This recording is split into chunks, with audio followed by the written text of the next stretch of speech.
la visite en janvier 2014 a permis de donner une impulsion nouvelle et dynamique à la coopération ivoiro-japonaise. La construction de cet échangeur de l'amitié ivoiro-japonaise favorisera, selon lui, la jonction entre les zones nord et sud du district d'Abidjan, zone qui enregistre en moyenne un trafic journalier de plus de 130 000 véhicules, a souligné le chef du gouvernement, Daniel Kablan-Duncan, que nous écoutons.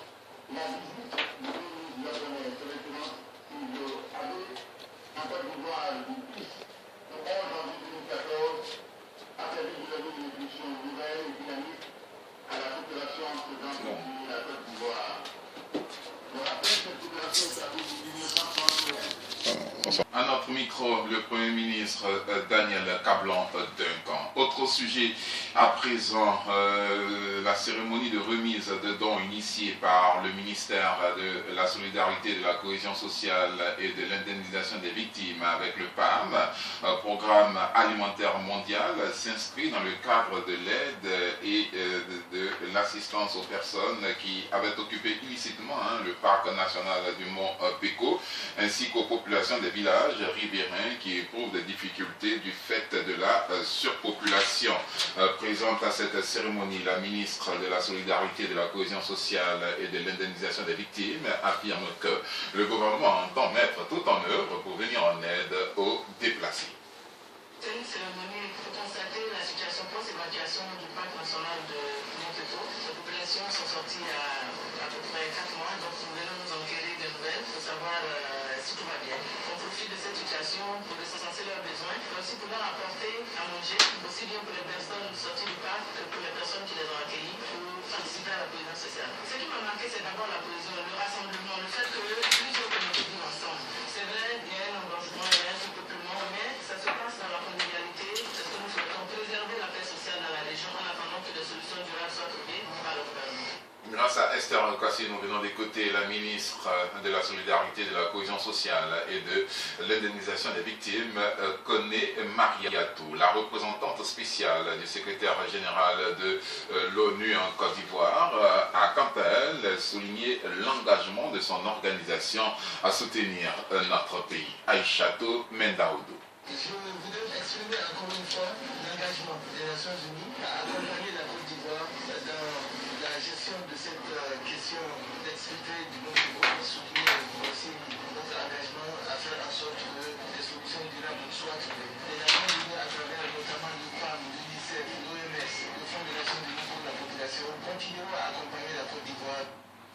La représentante spéciale du secrétaire général de l'ONU en Côte d'Ivoire, Aïchato Mendaoudou, que nous venons d'écouter encore une fois grâce à Esther Kwasi. Réaménagement ministériel à présent, le président Alassane Ouattara met fin aux fonctions des ministres Mabry Touakeus et Nyamien Konan. Et oui, madame, monsieur, la nouvelle est tombée le week-end dernier. Le président ivoirien Alassane Ouattara a pris vendredi dernier un décret mettant fin aux fonctions des ministres Albert Mabry Touakeus et Nyamien Konan, respectivement ministre des Affaires étrangères, de l'Habitat et du Logement social, a annoncé le secrétaire général de la présidence de la République, Amadou Gon Coulibaly. Selon lui, il a mis fin aux fonctions de Abdallah Albert Touakeus Mabry en qualité de ministre des Affaires étrangères et de Nyamien Konan en qualité de ministre de l'Habitat et du Logement social. L'intérim des affaires étrangères sera assuré par Marcel Amontano, jusque-là directeur de cabinet du président de la République, et celui de l'habitat et du logement social par le ministre de la Construction et de l'Urbanisme, Mamadou Sanogo. Avant la page des sports, parlons à présent de la promotion du secteur du manioc. Les producteurs de la Fédération des coopératives et réseaux pour la promotion du manioc en Afrique se réunissent pour échanger et partager leur expérience sur la production, la commercialisation et la transformation du manioc. En effet, ces pays africains producteurs de manioc se sont réunis récemment à Abidjan pour partager leur expérience sur la production, la commercialisation et la transformation du manioc manioc. La Côte d'Ivoire, madame, monsieur, intéressé par ce partage d'expérience, veut mettre en place une interprofession dans le secteur afin de permettre aux producteurs ivoiriens de bénéficier véritablement des retombées du manioc. Il faut dire que cette rencontre a permis d'instruire la Côte d'Ivoire sur la nécessité du manioc. Là-dessus, écoutons le président du comité d'organisation de ces journées, Koussaro Guy Patrick.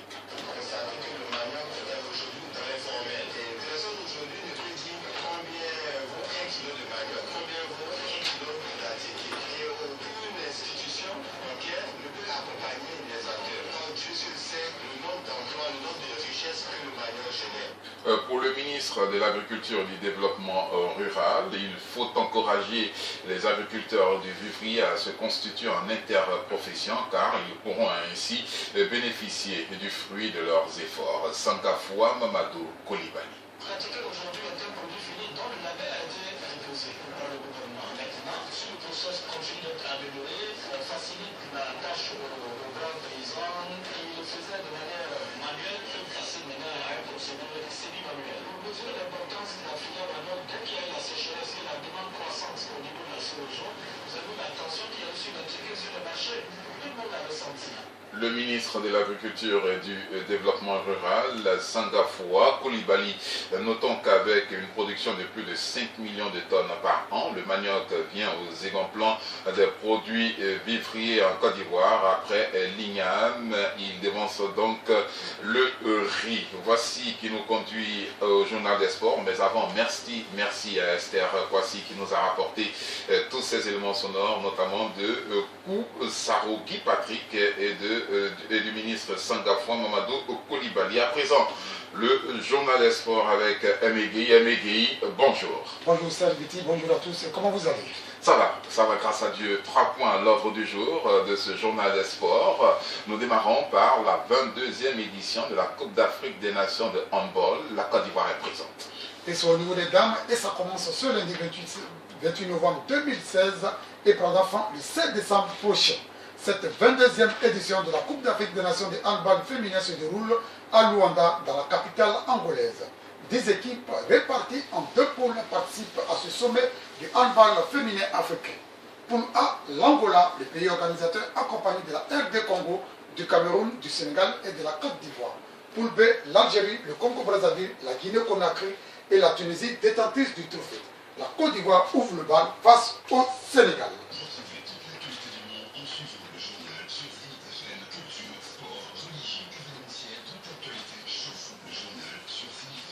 Autre sujet, la 2e édition, la 2e journée plutôt de la Ligue 1 de football. L'AS Tanda chute, la SEC cale quand l'Africa Sport d'Abidjan enchaîne, n'est-ce pas Megui? Et c'est bien dommage pour vous, pour votre équipe, la SEC Mimosa qui a calé, vous avez raison. 8 buts inscrits en 6 rencontres de cette 2e articulation de notre Ligue 1 de football. Déjà vendredi, en ouverture, vous l'avez indiqué, la SEC Mimosa a calé au stade Robert Champoux de Marcory face à Mossou FC, nul blanc 0-0. Il faut noter, mon cher Serge Biti, que la SEC Mimosa a raté un pénalty par l'entremise de l'international burkinabé Bansé Aristide. Samedi, il y avait 3 oppositions. Les Aiglons de l'Africa Sport d'Abidjan ont enchaîné avec une 2e victoire 1-0 devant l'AS Denguele qui boit du noir en ce début de saison.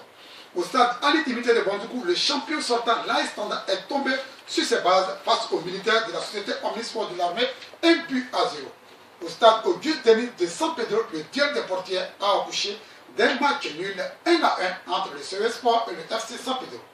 Dimanche, 2 rencontres. La Jeunesse Club d'Abidjan Trècheville a surpris le stade d'Abidjan grâce à 2 buts de Denis Tiao, 2 buts à 0, quand le Sporting Club de Gagnon partageait la poire en 2 face à l'Asie d'Abangourou 1-1.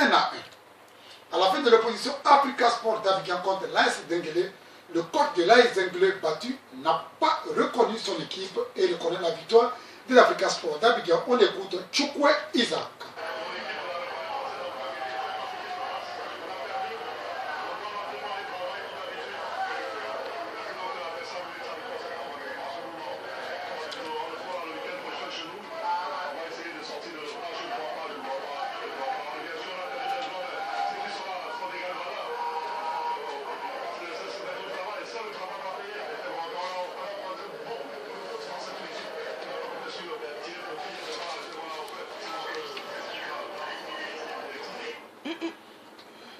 Ensuite, Rigo Gervais, le coach de l'Africa Sport d'Abidjan, est heureux pour les 6 points pris en 2 matchs et fait une projection pour la suite de la compétition.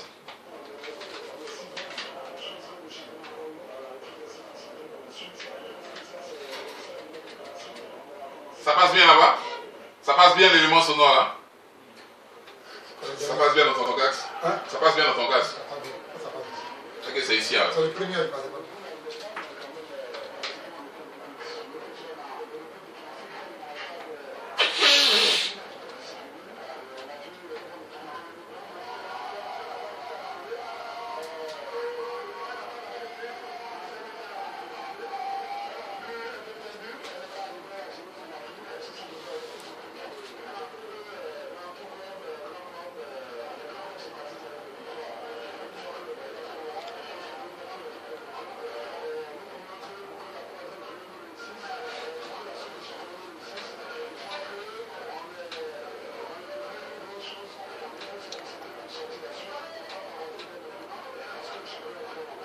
Suite et fin de cette deuxième journée avec en attraction tout à l'heure cet après-midi donc au niveau du stade Robert Champoux de Marcory, Williamville Athletic Club opposé à la FAD.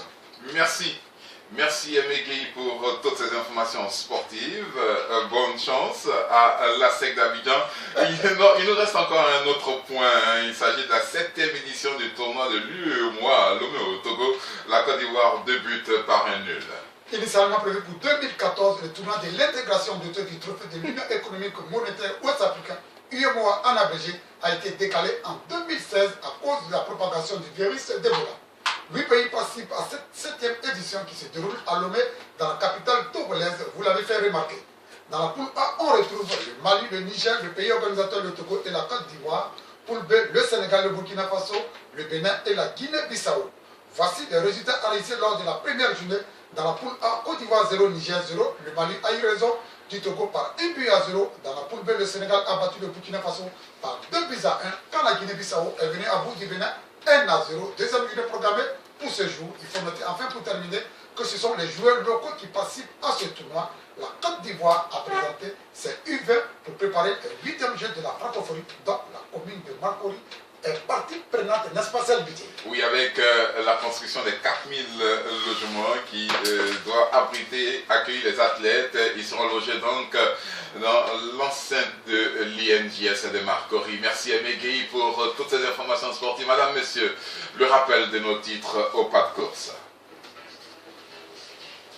Dans ce journal, nous vous avons dit que le conseil municipal de Marcory, conduit par le premier adjoint au maire Joseph Makambou, représentant le maire Aoulabi, a assisté ce vendredi 25 novembre 2016 à la cérémonie de lancement des travaux de construction de l'échangeur d'amitié ivoiro-japonaise du carrefour Solibra. Le premier ministre Daniel Kablan-Duncan a posé lui-même la première pierre de cet édifice. Nous l'avons écouté dans cette édition du journal. Le ministère de la Solidarité, de la Cohésion sociale et de l'indemnisation des victimes en collaboration avec le PAM, Programme alimentaire mondial, offre des dons en vivres au déguerpi du mont Peko. Nous avons écouté la ministre Mariatou Koné dans cette édition du journal. Et puis, Megui était là pour nous parler de football, pour nous parler des sports, au menu football et handball, avec la 22e édition de la Coupe d'Afrique des Nations de handball. La Côte d'Ivoire est présente. Il s'est agi aussi de la deuxième journée de la Ligue 1 de football. L'AS Tanda chute, l'AS Cal, quand l'Africa Sport d'Abidjan enchaîne. Megui nous a parlé aussi de la 7e édition du tournoi de l'UEMOA à Lomé au Togo. La Côte d'Ivoire débute par un nul. Prochain rendez-vous de la page d'information sur Zénith, 18h05. Grand merci, madame, monsieur, d'être resté à l'écoute de cette édition complète du journal sur Zénith, édition de la mi-journée de ce lundi 28 novembre 2016. Merci à toute l'équipe qui nous a permis de vous présenter ce journal. Bon appétit si vous apprêtez à passer à table. Portez-vous bien.